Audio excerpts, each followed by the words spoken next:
Today on Clear Your Clutter Inside and Out, we're talking about the Pledge of Allegiance. Have you ever spoken up and been shut down in a group you belong to? Do you find yourself shaking your head reading comments on social media that simply regurgitate the party line? Are you tired of feeling like everyone around you is deeply divided? Learn to be aware of your allegiances and the negative effect they may be having as we wrap up our month focusing on living life fully. Do you control your clutter, or does your clutter control you? On Clear Your Clutter Inside and Out, we'll teach you awareness as well as action steps to create change in your life. Come on, let's get started. Today we're going to talk about groups we belong to, allegiances we may have. If you are so strongly aligned with a group, you can create mental clutter because you'll lose clarity. If you're always towing the company line, you're not thinking for yourself, that's not good mentally. You can create emotional clutter if you're told things are a certain way, or you can't feel this way or respond that way. Spiritually, you're limiting yourself. Instead of following your individualized path, honoring yourself, you limit yourself when you do everything that the group says. It can create conflict in relationships. If you're staying angry all the time, that's not good for your health. It can create financial clutter if you belong to a bad group and all they want is your money all the time, 24/7, and you're a bad person if you don't donate. Today's episode was inspired by a listener who got so upset with me that they went over to YouTube to comment. And they didn't comment on the right video. And I said, why didn't you comment on the right video? And they said they couldn't find it. She was not happy with my calling in episode, which was from February of this year. And I went back and listened to it. And I thought, okay, well, let me listen before. I said, I'll go back and listen to it. And I had made a comment along the lines that this current administration had caused the deepest divide in our country since the Civil War. And we went back and forth, and I said, I stand by that statement. There are historians, political historians that agree with me, and I think most people would think that was an accurate statement. And she said it's the, quote, loser left, unquote, and a couple other things that have created this divide. Now, I want you to really pay attention here. I said this current administration. I didn't say Republican. I didn't say right. And one, I apologize for even skimming the topic of politics, because this is not what this podcast is about. But with the larger issue of Pledge of Allegiance, this is probably the most potent example that I have. She said loser left. I didn't ascribe it. I don't believe this current administration, in my mind, definitely not duality. I don't think that I don't consider them conservative. I don't consider them to the right. I don't consider them Republican. And I would say that in the opposite end, I can't think of anyone off the top of my head, if they were so radically different than anything we'd ever had before. But she immediately went to loser left, right? She was pledging allegiance because her side says demonize the other side. We are the right ones, but these people are awful. They're snowflakes. They're whatever. And that's exactly what I'm talking about. Instead of having a more neutral term saying, you know what, wow, there's deeply division. And you might argue, well, it's not by this administration. But it wasn't about me attacking one side, and the other person did. And to me, that was a perfect example. Again, it's loser left. Anyone who thinks differently than me is wrong. And that's scary. At least to me it is. I know it's scary to other people.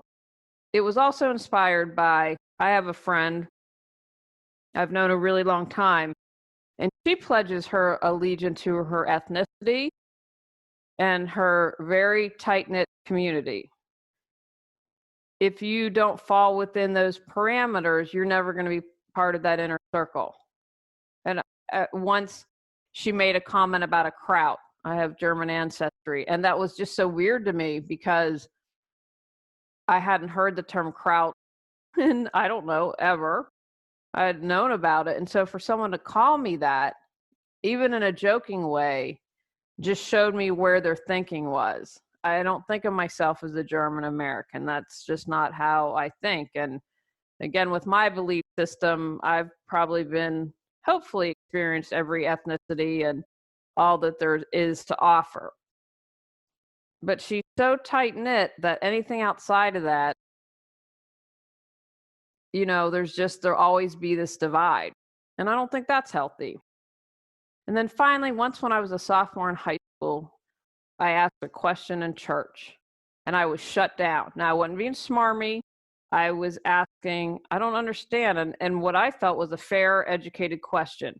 And they shut me down. I don't think I ever went back after that. I just thought, if you can't have a thoughtful discussion, I'm not interested.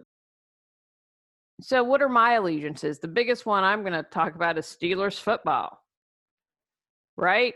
We know who we love and we know who our least favorite teams are.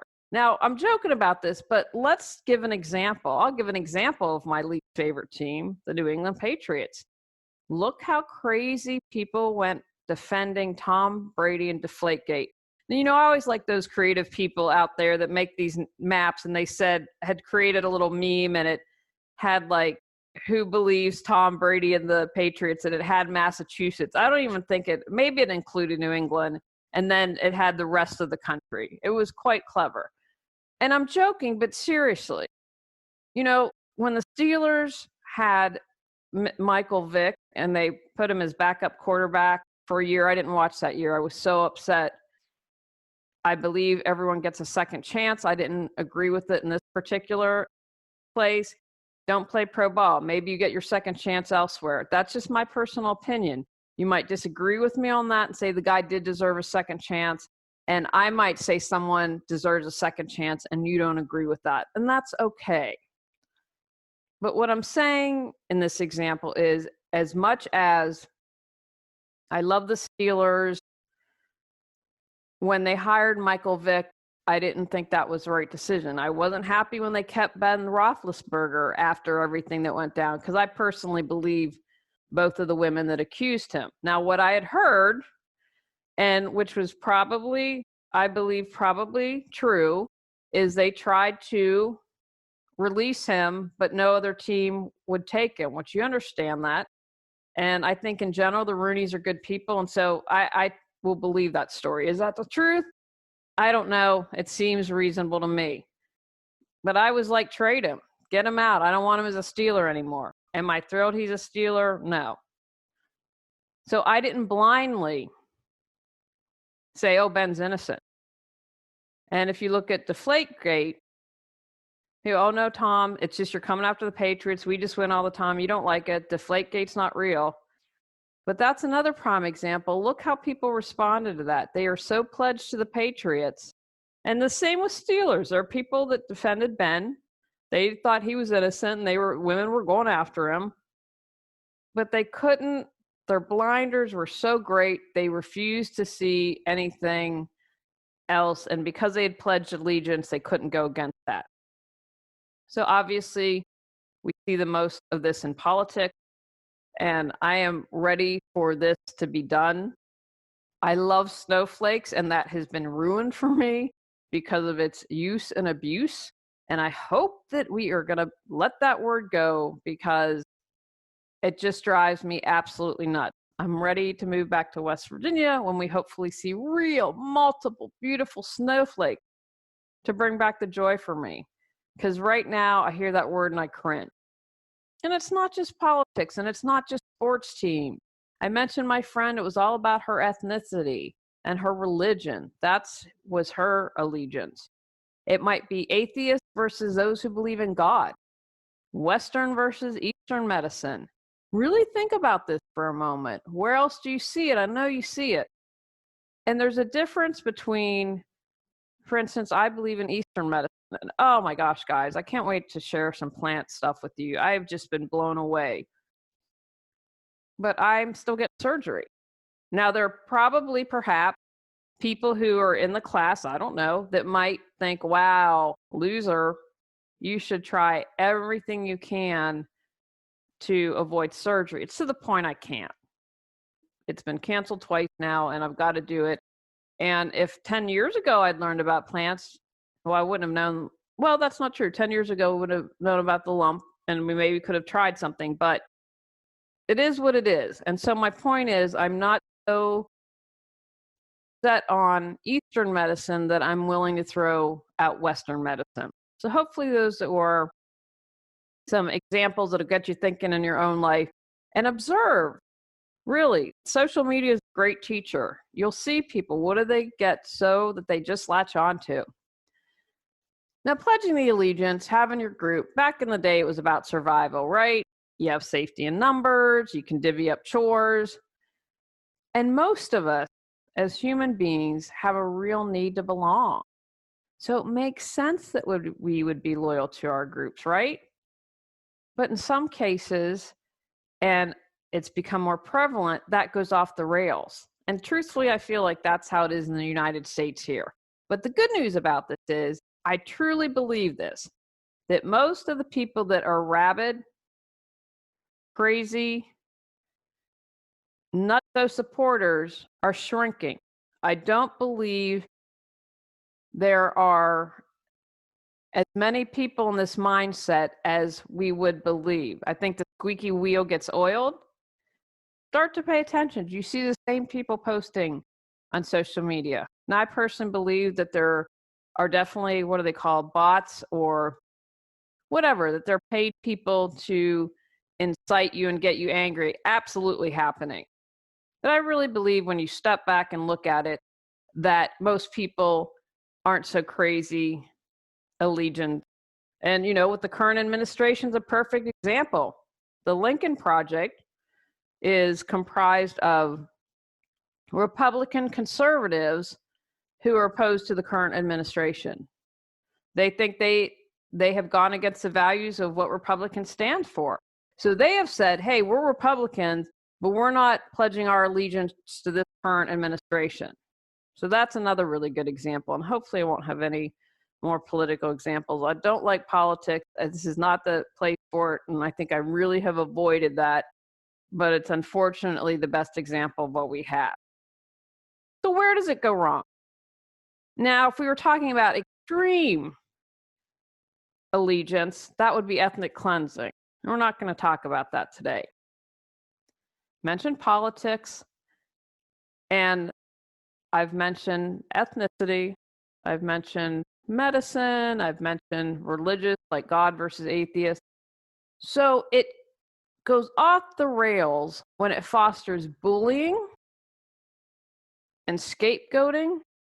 And I want to talk a moment about this. One thing I'll never forget, I love 60 Minutes, and I haven't watched TV fairly regularly. We've become binge watchers, and I will binge watch a show and then so I don't have to deal with commercials. Anyway, I think 60 Minutes, I like those news shows.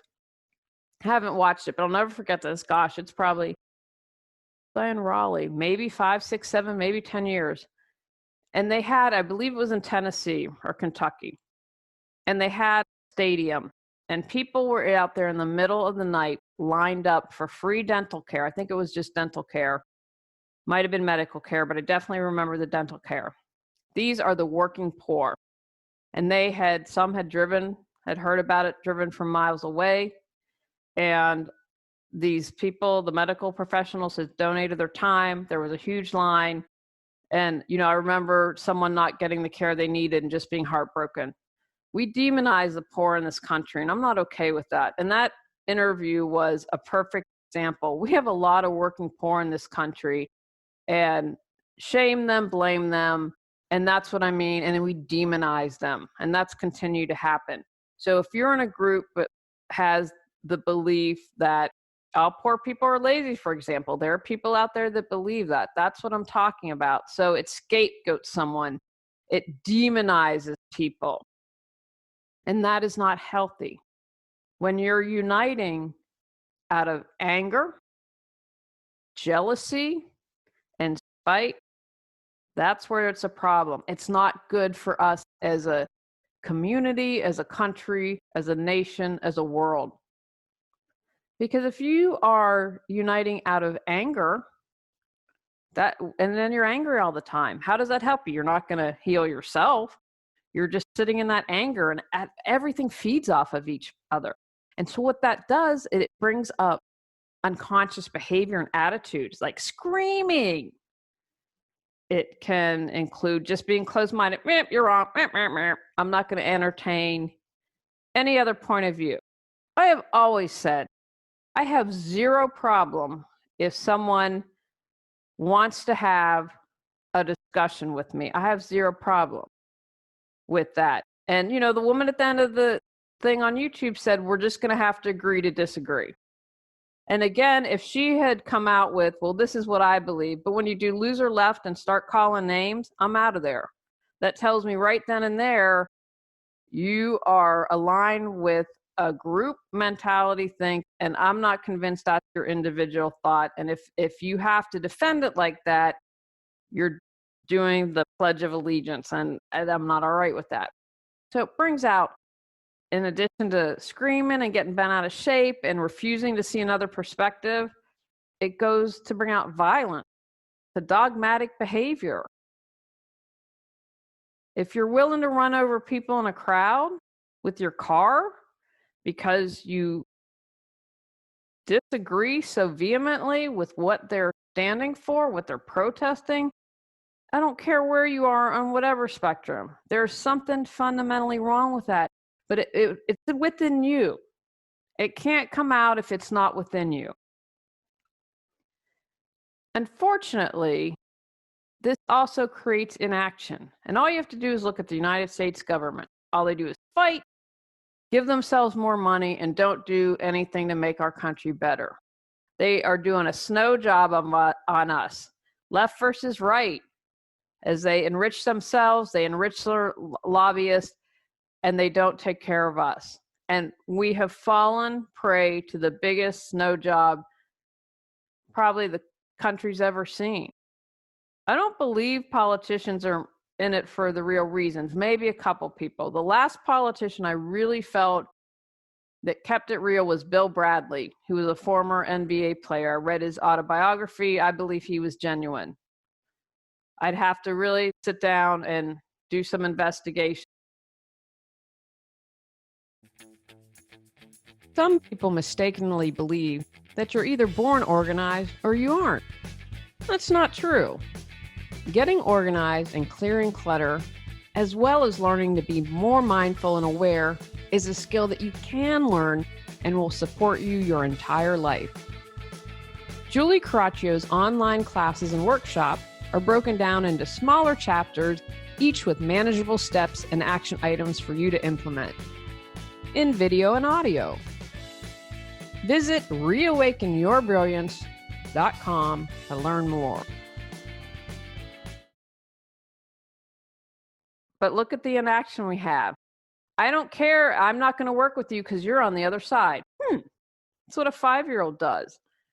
So right now, as I record this, they left. I can't remember if they came back or they're supposed to come back, and said, oh, well, millions of people are unemployed.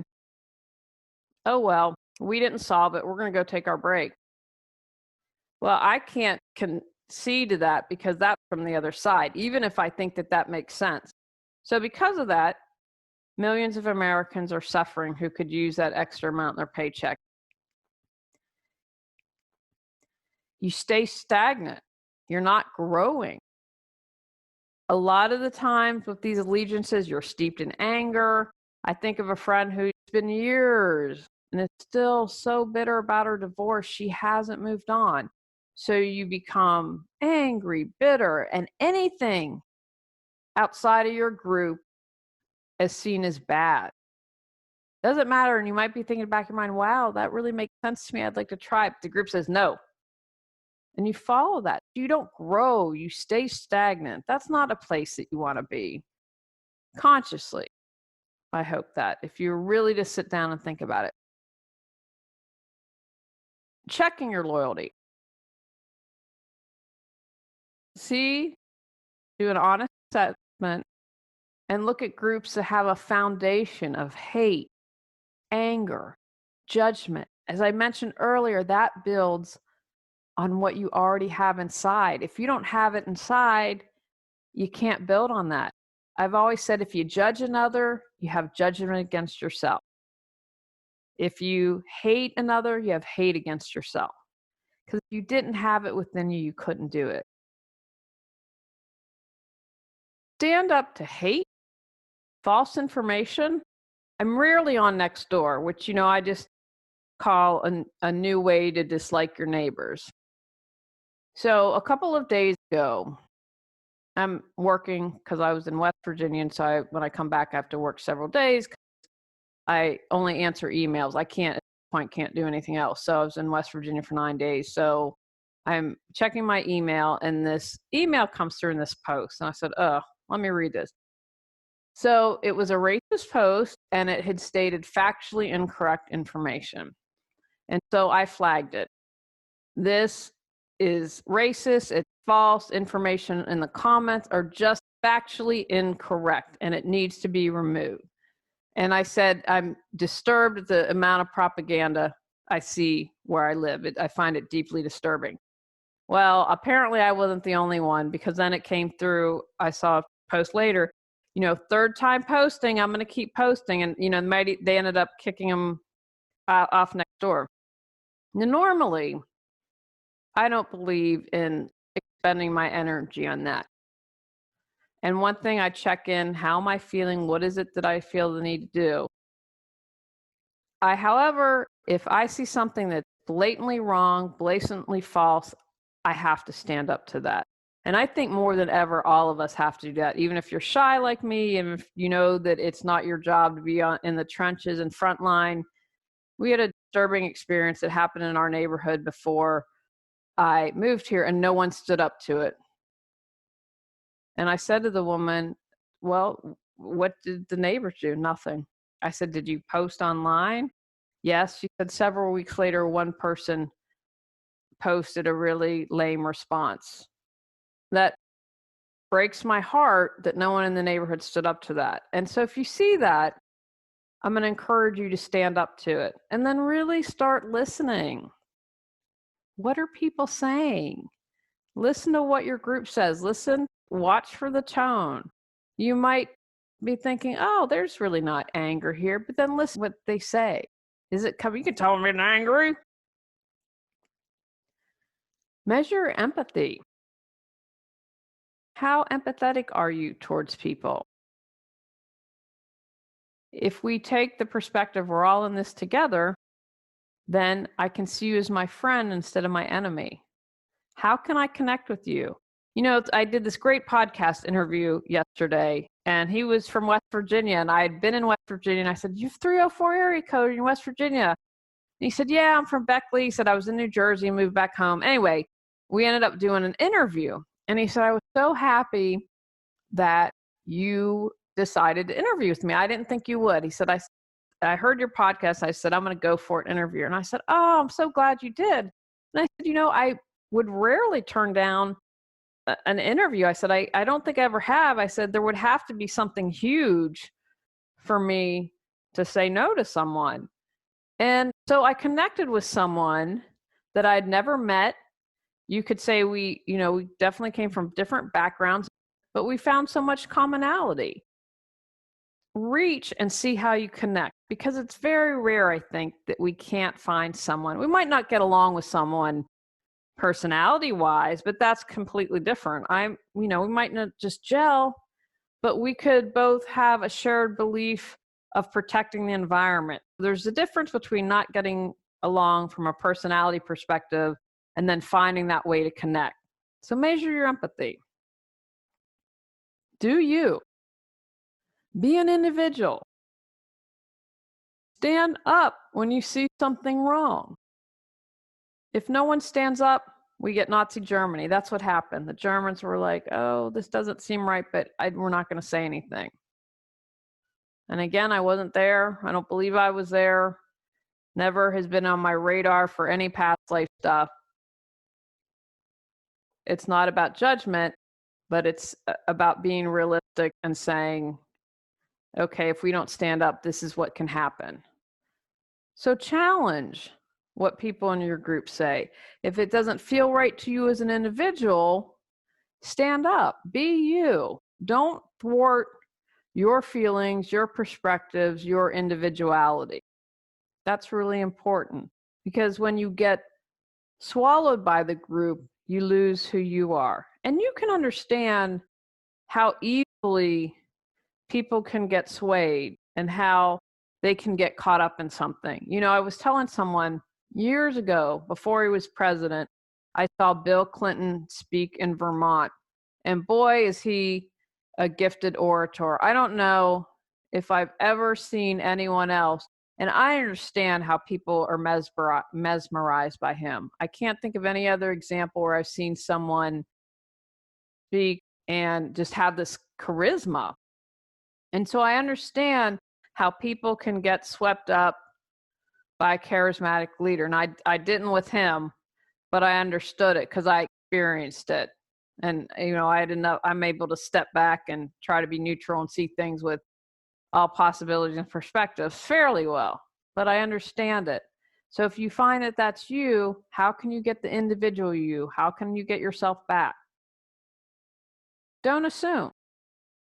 I ended up last night, Tony and I went for our constitutional, we do after dinner, and ended up talking to our next door neighbor. And he had upset me because he had posted about a cat, and we ended up having this conversation. He had brought it up. And I learned more about how he had to give away a pet when his first child was born. And he said how the pet did this and he cleaned it up because he said that's what a responsible pet owner was. And I understood more of his perspective. And I had assumed something. And he did like animals. And so that was a good reminder to you. Yeah, you assumed some there, Julie. So maybe you need to remember that again. Yes, you're passionate about animals, and great. Thankfully, you were able to save the cat and make sure it didn't get euthanized. But you need to not assume and entertain other perspectives, right? I think that those are both kind of go hand in hand and really important. Travel. Now, you might think that's an odd thing to talk about, but get outside of your neighborhood, get outside of your community. When you do that, you meet people. I'm always fascinated. I love to travel. We're homebodies, but we like to travel. So we can go and enjoy a place. Hopefully in 2021, maybe we'll travel and then come back to our home. But I always love learning things about cultures and food and what people think and what are customs and all of that good stuff.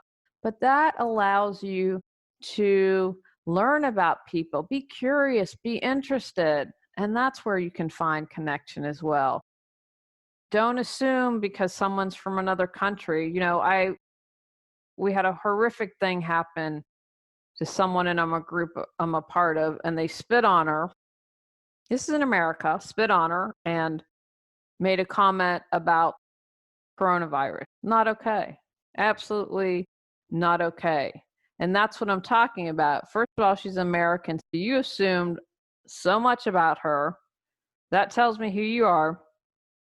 Do I trust the Chinese government? Absolutely not. I'm sure they had more coronavirus cases than they said, but I don't hold that against the Chinese people.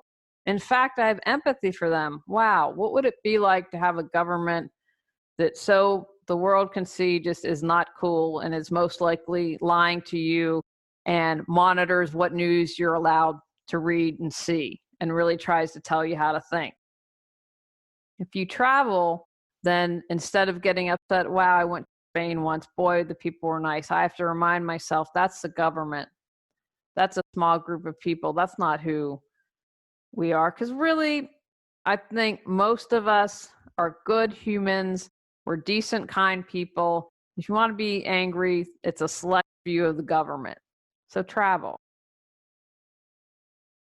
If you're in a group that's really negative, or maybe has a lot of anger or hate, or maybe it's new and you just see that those seeds are starting to be planted, how can you turn that around and build it up? If you're a Steelers fan, maybe you do a community day.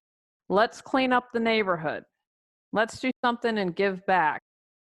If you are very passionate about politics and have started campaigning in a local office, and the person says, tell everyone you know the other candidate stinks and here's why. Maybe you can say, hey, you know what? Maybe that's not the way to approach it. Maybe we can tout all the good stuff our person does. Change it around. You have the ability to do that. And if people say, no way, then maybe you have to rethink if that's something you want to be a part of. You will find the people you need. Trust me. There have been times in my life where I belonged to something and then it's changed and it didn't feel right and I've left it, but that void is always filled. And even if you can't find someone in person, try to find something online. Now, I don't believe in doing anything at the expense of, in what do the kids say, IRL in real life. We're in a really weird time. I was saying to someone that I would like to Zoom to feel some connection where you're still really not getting out there a lot. So if you do it there, and then maybe that's someone you do a local group. So once things lift, you can go out and hang out in person. And finally, be kind. You have a choice. A couple weeks ago, I think it's now been, I got really upset. I was in one of my Facebook groups and someone is a friend of mine, and this woman went off on her. And I said, well, first of all, she's new to Facebook, so maybe she cuts her some slack. So every time I'd say something, attempting to be kind or attempting to be neutral, and it wasn't to start an argument, but it was also defending my friend, tit for tat, blah, blah, like wouldn't entertain anything else. And then finally I said, when you put someone's job in quotes, that's a slam. And then they said, well, I'll take that out. And I said, you know what? You're just a mean girl. Own it. Just own that you are a mean person, because that's what you are. Because at this point, I said, you can't own anything. Just own it, be mean. Your whole comment is mean. Don't be like that. It takes the same amount. It actually takes more energy to be mean. So choose to be kind. Take action from today's podcast. Determine who you're loyal to. Notice why you like groups and what connects you. Pay attention to any negatives of your allegiances. Contemplate in life when your loyalty has cost you something. Be aware when you stop thinking for yourself.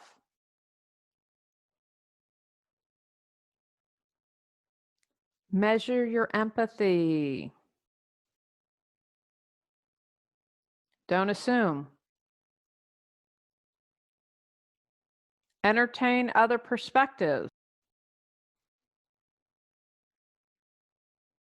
Own your individuality. Stand up against hate.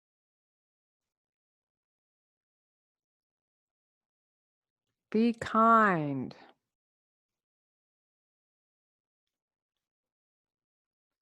Pledge your allegiances to healthy and supportive groups. Next month, we're talking about wrapping up the end of 2020. Go out, clear your clutter to create the life you choose, deserve, and desire. When you clear your clutter, you can share your gifts with the world. Sign up for our free newsletter at reawakenyourbrilliance.com. If you've enjoyed Clear Your Clutter Inside and Out, please rate, review, and share us.